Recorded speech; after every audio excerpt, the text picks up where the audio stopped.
Para alam mo yun, ideas din yun eh. Pag may nakikita kang mga, kasi may mga kliyente ako at tulad nito, planetary design.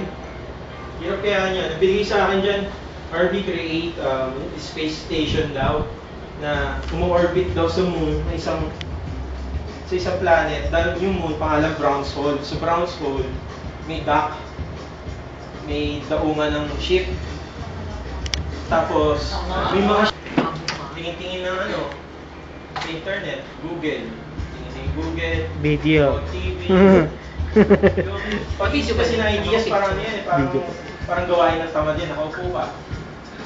Tapos, text. Tulog pa na. Hindi ka sa akin, tulog ka.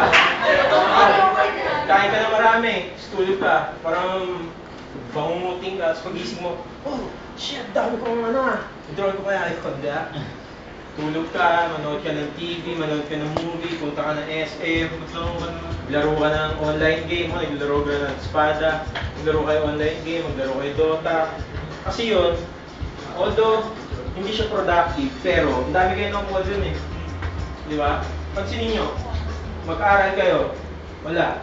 Nataas grades nyo, graduate kayo, wala, walang idea. Kung addict kayo sa internet, sa YouTube, sa games, di ba? Let's say, kunwari, may dalawa kami.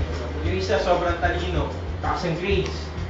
Tapos gusto yung mag-apply siya sa Makati, ganyan. Ako, although pero kailangan yung graduate, di ba? Yung sabi hindi kayo graduate.